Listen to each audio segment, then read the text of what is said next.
Good morning, everybody. This is Pastor Mark McDonald with First United Methodist Church of Batesville. I am up early today. This is Wednesday. Our weekly update is posting at noon, but I woke up early with so many things running through my mind and pouring out of my heart that I sat down and wrote some of these. And I realized, this is the Sunday before Thanksgiving that we're coming up to.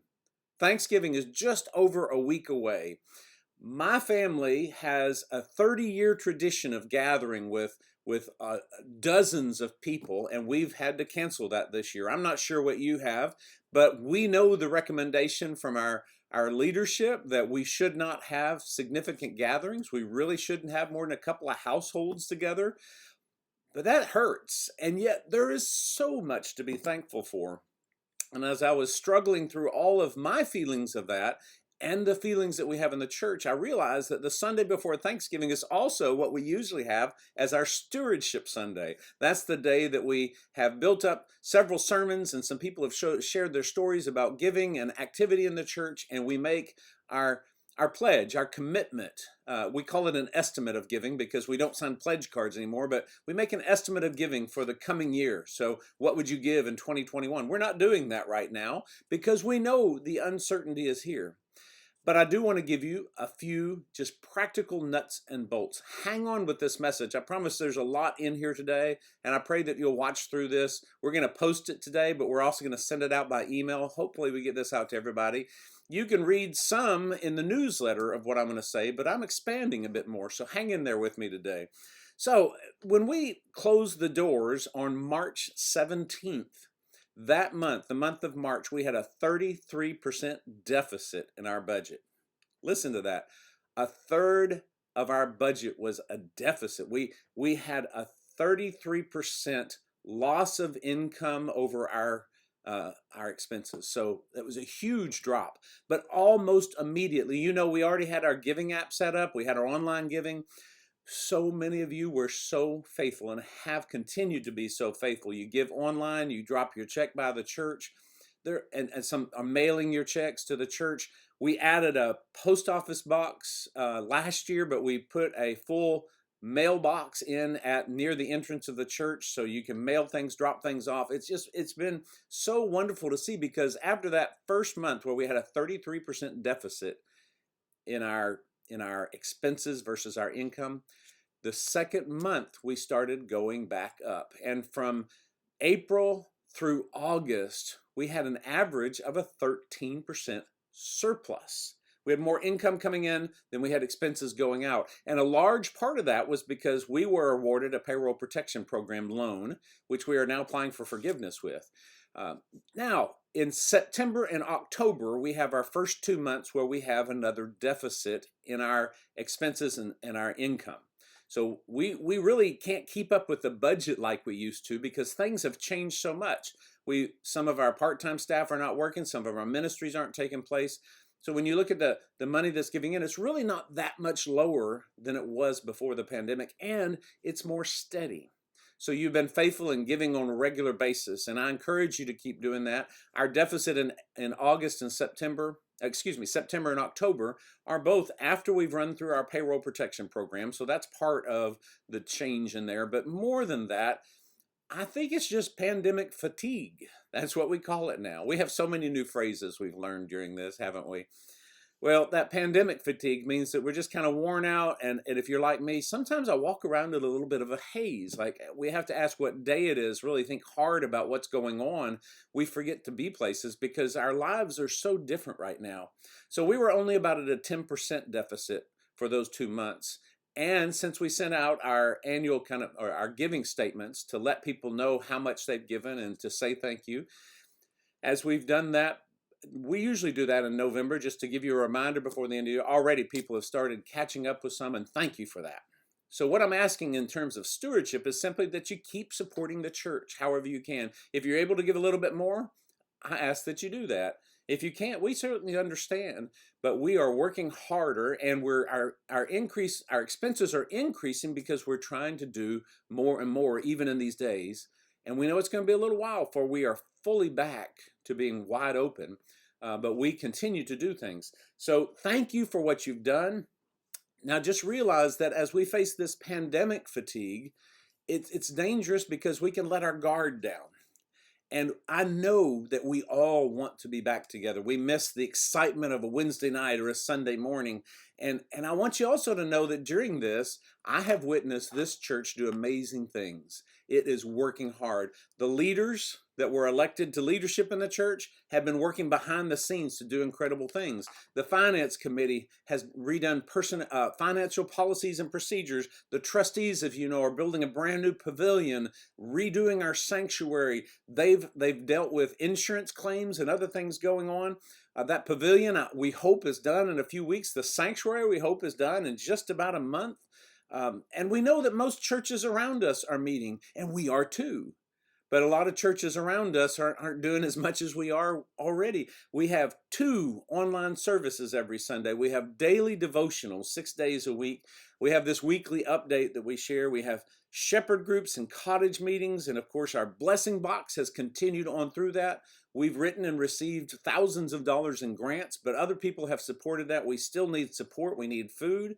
We feed our breakfast every week. We have had the highest number of meals served in our Saturday morning breakfast history. So we have broken through 130 meals, which is more than we had when we were meeting in person. There's a need. We're meeting that. We've had weddings, we've had funerals, and done all that in responsible ways. And most of all, hear this, we have small groups that are meeting. They were meeting outside, and just starting in the last month, we have moved them inside, and they are starting to grow. That's one of the most exciting parts thing. But there is one thing. Remember that scene from City Slickers with Curly? One thing. We have one thing that is the dying question on our hearts. When are we going to get back to worship inside again? And we see other churches doing that. Our launch team has hosted a dozen outdoor events. It's been everything from crosses and communion to that graduation parade we had. We've had work days. We've had parking lot worship. We've had drive-through events. We've had confirmation. We had a new member join. We've had first-time guests at some of those. Healthcare Heroes was the latest one. But the number one question is still there. When will we get back to meet together in person every week? And we're working toward that. Our launch team meets with me every single week. I think over this 40 weeks or so, I believe we've only missed three or four times of a weekly meeting of our launch team, which are ministry coordinators, the volunteers in the church, plus the ministry staff. Our staff meets every week, and we're always looking for ideas. We welcome those. We have this delicate balance that we're working in. And that delicate balance is that longing that we have to get back to the old days, which we can't, but to find this new normal that I'm excited about. It's going to be stronger than ever. And then we have the other side of that balance, which is the CDC, the governor, our bishop that are giving us directions. The CDC and the governor make it clear that the larger the gathering, the more danger there is in spreading this. So a lot of people ask, why are we going to school and having sporting events and going out to eat, but we're not having church? Well, as we've watched those things unfold, we've watched the spread of the virus increase. And one of our calls is to love God, love others, and serve the world. Loving others means we protect each other. And so that's been our decision over and over again, has been to be as cautious as we can and to focus on small groups and relationships, taking care of each other. That's why we started the shepherd groups, 19 of them. That's why we had cottage meetings. That's why we have the small groups meeting now, which are again growing. And the large group gatherings are the worst, indoor, outdoor. The largest gathering we've had in our parking lot was one of the first ones in June when we had about 50 people, and we've watched it slowly decline as we do that. So we're trying to find this sweet spot. We've watched churches that open have to close, Methodist and otherwise. We've seen sometimes the spread creeps in. We've come close to it, but you have been so faithful. And when you come wearing your mask and keeping your distance, it's just wonderful to watch. So I want to encourage you to join a small group. And you can join one or start one. Now, remember, this is the backbone of Methodism. You may recall that long before the pandemic, about a year earlier, I preached a sermon challenging us to meet with at least 3 other people and say, how is it with your soul? That's how simple it is. And when I did that, I asked people to start those small groups. That was the basis of the growth of Methodism when it first started. Classes, bands, societies, lots of different names for them. But they got together and they said, how is it with your soul? And so I know there's an excitement in our crowds. I remember those Wednesday nights were just amazing to see all the kids and adults coming together. We had more sometimes on Wednesday night than we have on Sunday mornings. It was so exciting. But I also know that in the early church, it was dangerous to meet in groups because the government wouldn't let Christians meet together. And they managed to do that in small groups. And that was one of the fastest growing times in Christianity. Our government's not stopping us from meeting. So these small groups should be just one of the most amazing things we can do. So today what I want to do is encourage you to join us where we are. Know that our launch team is meeting again this next week to talk about when and how we can open for weekly worship. What are the things that are missing for us? And I want to give you a word of encouragement today, and I want to share one story with you. You've probably seen those stories about people in races that just don't quite make it to the finish line. They don't pace themselves right. They don't get there. We don't want to be that. I did a big bike-a-thon, an MS, multiple sclerosis, 150 bike-a-thon, and I made it 95% of the way through that before I couldn't make it, and I gave out. Fortunately, there was a support truck that picked me up with my bicycle, but I felt terrible because I didn't pace myself. That's what I don't want to do again. I don't want to get so excited that I miss the mark at the end and don't finish the race. I ran across a story from WTNH Channel 8 in New Haven, Connecticut, about two girls that were in a situation like that in a high school race. And I want you to watch this video for a minute and think about what it teaches us about what we're called to do. Seeing Marin in obvious pain, Kayla was determined to help make that finish happen. You really don't leave anyone behind, even if that is someone that you know or you don't know. Kayla ran to Marin and locked arms with her, running arm in arm the rest of the race. I was a little afraid at first because I didn't know who it was. And then she started encouraging me to finish, and she wouldn't leave me. So I thought she was really nice. My goal right then at that moment was just to make sure she finishes in a good position. That's why Kayla let go at the finish line, so Marin could finish one place ahead of her. I did not want her to do that. I wanted her to finish first because she deserved it more than I did. She could have just passed me like all the other people, and she just decided to stop and help me. Touched by the selfless act, Marin took to social media, hoping to get the chance to thank Kayla. And on Wednesday, it happened. The pair reunited with their families at Achievement First Amistad High School. Both juniors, the girls are already looking forward to next year's meet and building a friendship. I've helped people out before, but I didn't think it'll come back to this, and I kind of like it. I hope we keep in touch. Side by side once again, it seems to be the start of an unbreakable bond. For News 8, I'm Erica Wachter. And believe it or not, that was not the first time that Kayla Samuel has done that. She also helped out a competitor during the first meet of the season. What a great gal. That's such a cool story, and there are dozens of stories like that in sports, in life, and right now we're in one of those. We are trying to do everything we can. I appreciate your encouragement and your support and your ideas. I ask that you pray for our leaders. We have so many people working behind the scenes to make so many things happen. In a lot of ways, I know I'm busier now than I ever have been in the pandemic. I work at the church more, planning and coordinating things like that. But we have our finance trustees, staff pairs. We've had staff changes in the middle of this. We've had so much that has gone on, and people have been faithful to that. In the scriptures, I'm going to start using some devotionals and doing some of these starting tomorrow morning. So join us for our morning devotionals on YouTube and Facebook. They're about 9 o'clock every day.